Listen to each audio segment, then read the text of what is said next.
अरे काम क्रोध के उठे बदरवा गरज रहियो अहंकार।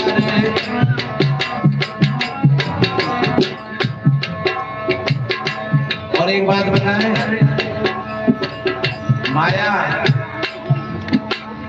लोग कहते हैं कि स्त्री माया है, बहुत बड़ी भूल है। लोग कहते हैं पैसा माया है, बहुत बड़ी भूल है।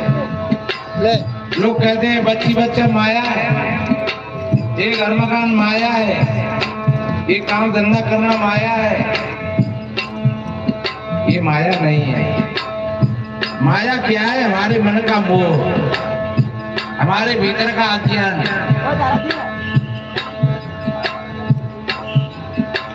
जैसे अभी 4 दिन पहले कितना कोहरा था, हाथ नहीं दिख जाता। और जब ऐसा ही कोहरा हमारे भीतर में छाया रहता है, ऐसे ही बादल हमारे भीतर में छाए रहते हैं, तो फिर जैसे उस कोहरा में कुछ नहीं दिखता है, ऐसे हमको भी कुछ नहीं दिखता है। उसको माया कहा है। देखिए, हरि काम क्रोध के उठे बदरवा गरज रहियो अहंकार। काम क्रोध के उठे बदरवा गरज रहियो अहंकार।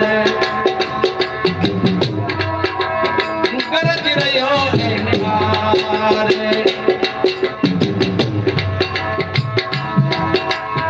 लोभ मोह की बरसा बरसे, हाँ, लोभ मोह की बरसा बरसे,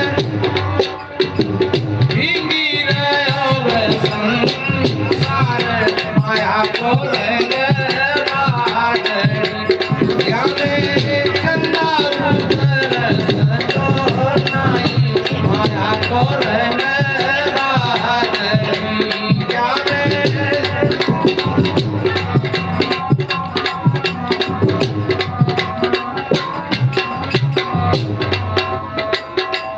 ये काम का बादल, क्रोध के बादल, यही माया का रूप है। ये काम अंधा है और क्रोध बहरा है, लोभ लंगड़ा है और मोह लंगड़ा है। काम क्रोध के बादल और ये अहंकार की गर्जना और लोभ मोह की बरसात में संसार के प्राणी भीग रहे हैं। और देखिए,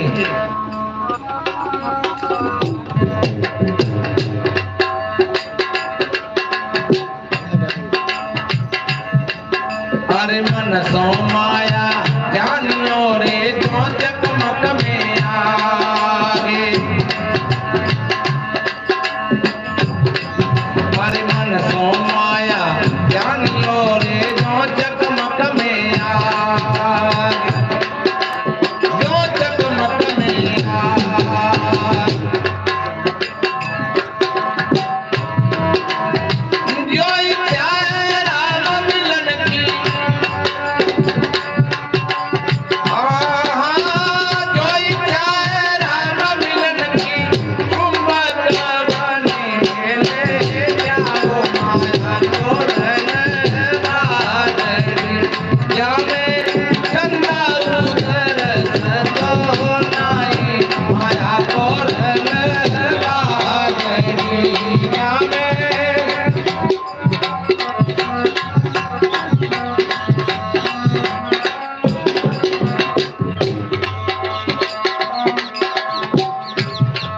और चोर चुराई चली गई, घूमड़ी रे जल में रहो डुबाए।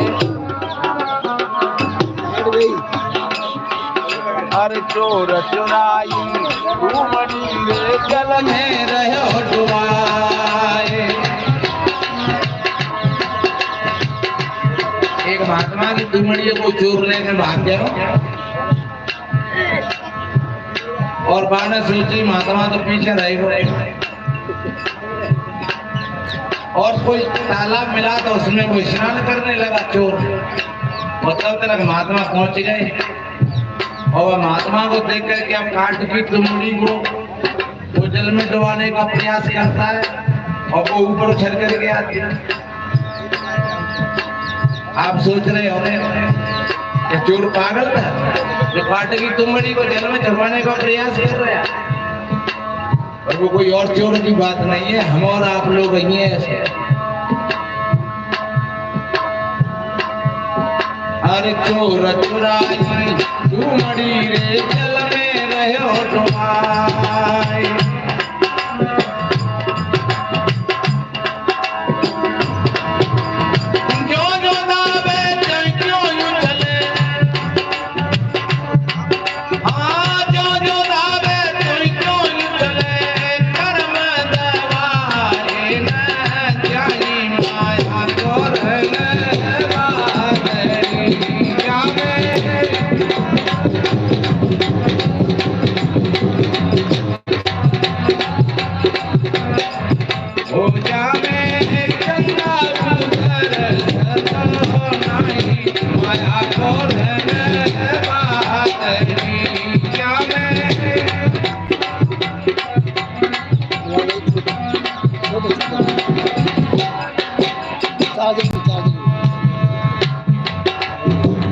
और हम सोचते हैं ऐसे ही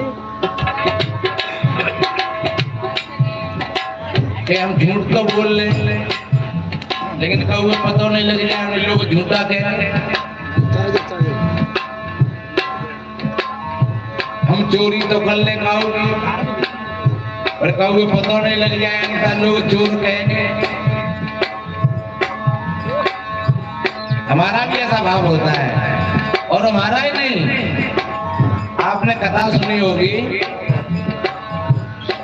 महाराज दशरथ ने आज तक किसी से नहीं कहा था। और जब राम और लक्ष्मण और सीता तीनों वनवास में चले गए और सुमंत लौट करके आया और सुमंत से पूछा क्यों भैया राम लौट करके आए कि नहीं आए? बोले महाराज वो नहीं आए। अब ध्यान आया। कौन सा ध्यान आया? ये तो बात बहुत पुरानी थी लेकिन अब तक क्यों नहीं कहा?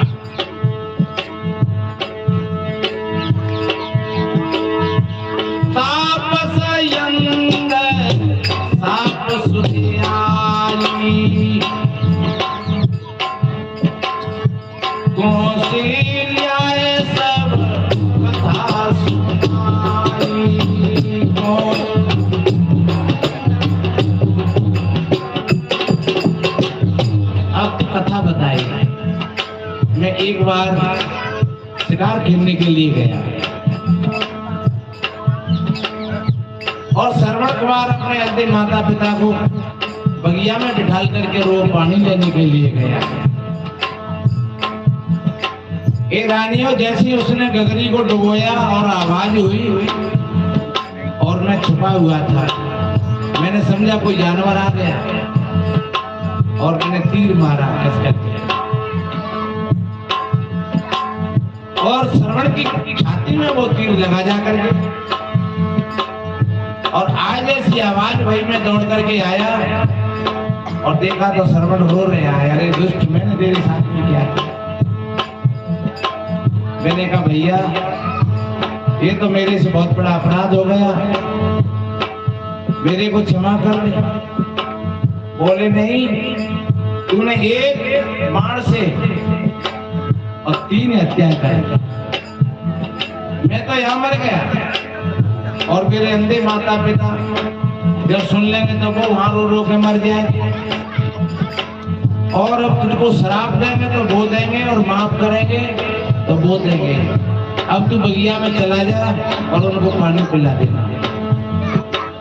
और बता दे राजा ने कहा रानियों जब मैं गगरी को पानी से भर करके चला, श्रवण कुमार ने तो अपने प्राण त्याग दिए और मेरे पैर नहीं पड़ते हैं। और जब जाकर के पहुंचा तो दोनों ही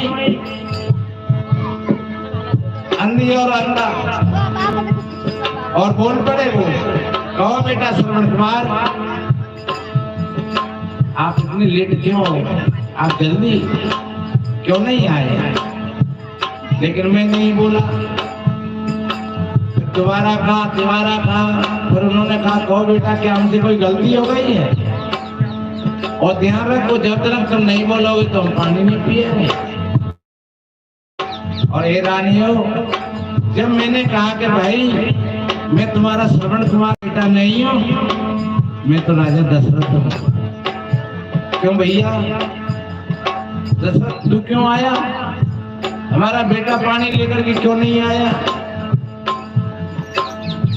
तब मुझको कहना पड़ा कि तुम्हारा बेटा मेरे हाथों से मारा गया। अरे दोस्तों, हमारी बुढ़ापे की लकड़ी को तोड़ करके और अब तो हमको पानी पिलाने के लिए आया। और वो दोनों चिल्ला चिल्ला करके रोने लगे और जाने क्या क्या मेरे से कहा। और मैं बोलता रहा कि देवता मुझको माफ कर दो, लेकिन उन्होंने कहा कि नहीं, अब हम तो जा रहे हैं और आज अपने बेटा की याद में हम चिल्ला चिल्ला करके मर रहे हैं, ऐसे तू भी अपने बेटा की याद में चिल्ला चिल्ला करके मरेगा। ध्यान रखो। महाराज दशरथ, जबकि रामायण में ऐसा कहा है कि जासु नाम सुमिरत एक बारा, और महाराज दशरथ ने तो जा 6 या 8 बार राम का नाम लिया और कर्म का भोग नहीं छूटा। इसलिए ध्यान रखो मेरे भाई बहनों, हमारा और आपका कर्म का भोग कैसे छूट जाएगा? इसलिए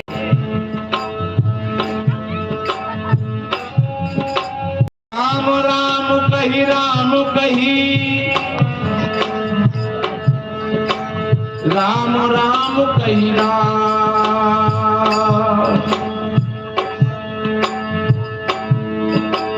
तन पर हरि रघुबर बिरे, राव गए सुरधाम।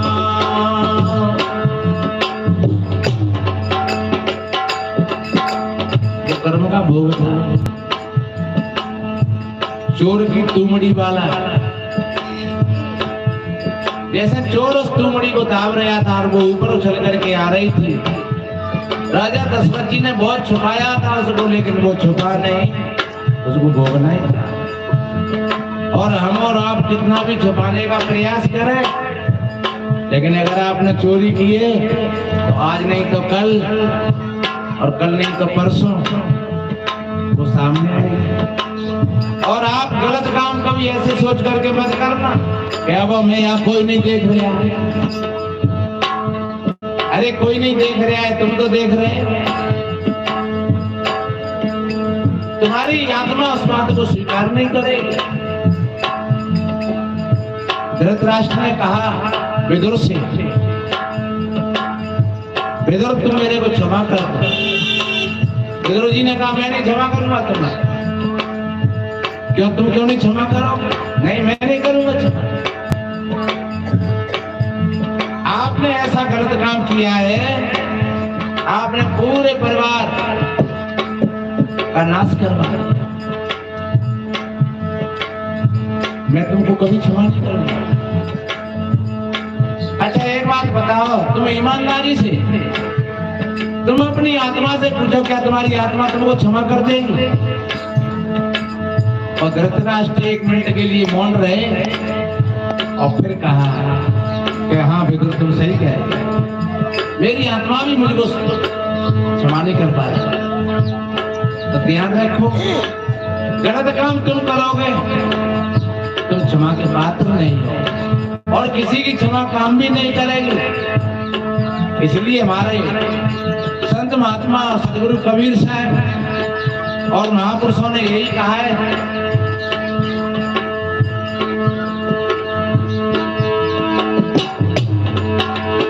जो जो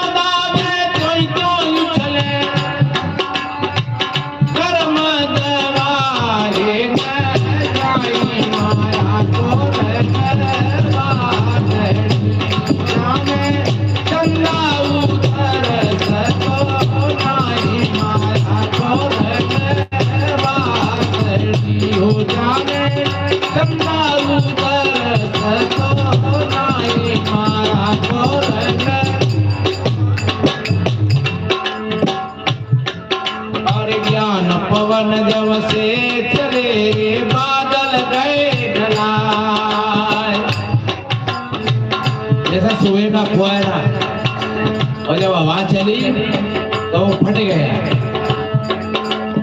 एक हवा होती है वो बादलों को सघन बनाती है, और एक हवा होती है वो बादलों को तोड़ देती है। एक को प्रेरक कहते हैं, एक को शोषक कहते हैं। इसलिए जो शोषक वायु है वो इकट्ठा करती है वातावरण को, और जो प्रेरक वायु है वो तोड़ देती है।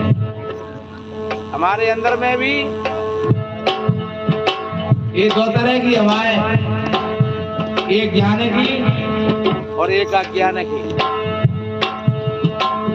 अज्ञान की जब हवा चलती है तो हम डूब जाते हैं मोह माया में और चले जाते हैं दुखों के गर्त में। और जब ज्ञान की हवा चलती है तो बादल फट जाते हैं। यहाँ पर अब आप लोगों का चित्त माया गड़बड़ कर रहा है बार बार, लेकिन फिर भी आपकी जिज्ञासा और इस धारा में जुड़ी, ज्ञान की धारा में, मेरे ज्ञान की धारा में जुड़ी। और जब यहाँ से खड़े होकर के जाएंगे तब आपको पता लगेगा कि लेट हो गया था, भैंस खड़ी हो, पानी नहीं लगे। लेकिन वो यहाँ पर बैठे हुए हो आप लोग, अब न भैंस की चिंता, न गाय की चिंता, न खेत खिराने की चिंता, न बच्ची बच्चे की चिंता। ऐसा भाव बना रहे हैं, उसको ज्ञान कहते हैं। देखिए, ज्ञान पवन जब से चले रे, बादल गए ढलाल।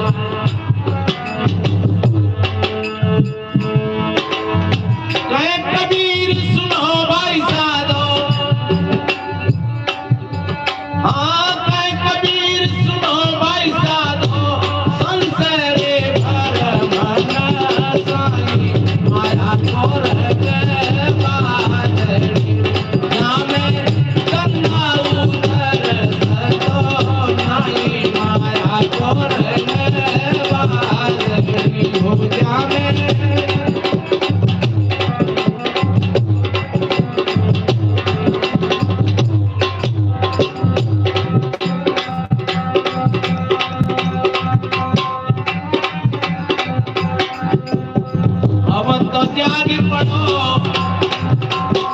भैया वक्त नहीं है सोने का, अब तो जारी पड़ो, कहना वक्त नहीं है सोने का, अब तो।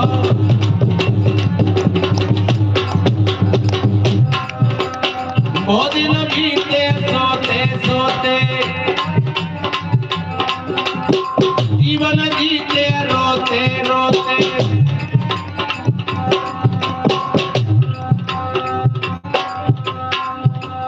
बहुत दिन बीते सोते सोते।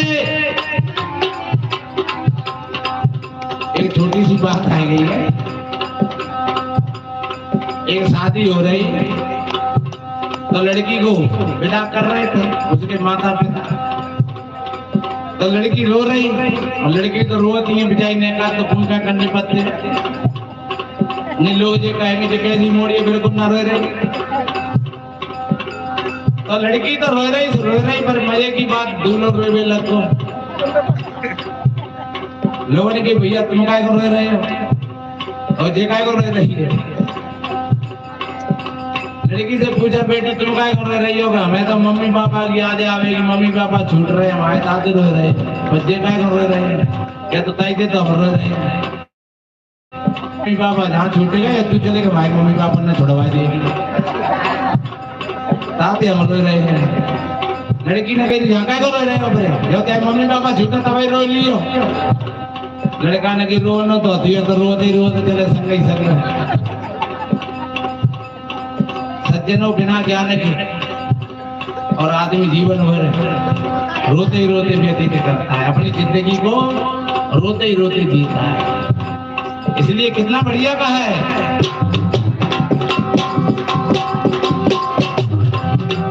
बहुत दिन बीते सोते सोते, जीवन जीते रोते रोते। अब उठी समर करो भैया वक्त नहीं है रोने का। अब उठी समर करो वीरन वक्त नहीं है रोने का। अब तो त्याग पड़ो भैया वक्त नहीं। देवी देव मनावत डोले अपनी जराई आँख नहीं खोले। ऐसो भरम बड़ो तुमको होश नहीं अपने को। ऐसो भरम बड़ो तुमको होश नहीं अपने को। अब तो त्याग करो।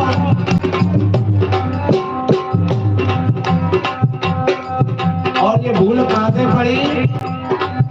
ये हमारे गुरु लोगों ने हमको भटका दिया। अंधे बहरे गुरु बने हैं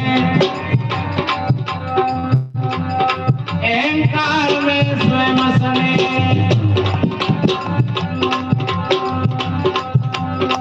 अंधे बहरे गुरु बने हैं अहंकार में स्वयं सने। ये इनकी परख करो पारख बिना ज्ञान धोखे का। इनकी परख करो पारख बिना ज्ञान धोखे का। अब तो त्याग पड़ो।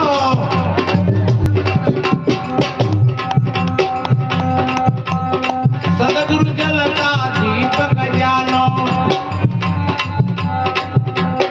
जैसे पावे जीव ठिकानो। ये अमृत ध्यान रखो सम्यक ज्ञान मुक्त होने का। अमृत ध्यान करो सम्यक ज्ञान मुक्त होने का। अब तो त्याग पड़ो भैया वक्त नहीं। ये जब तो त्याग पड़ो बहना वक्त नहीं है सोने का। अब तो त्याग पड़ो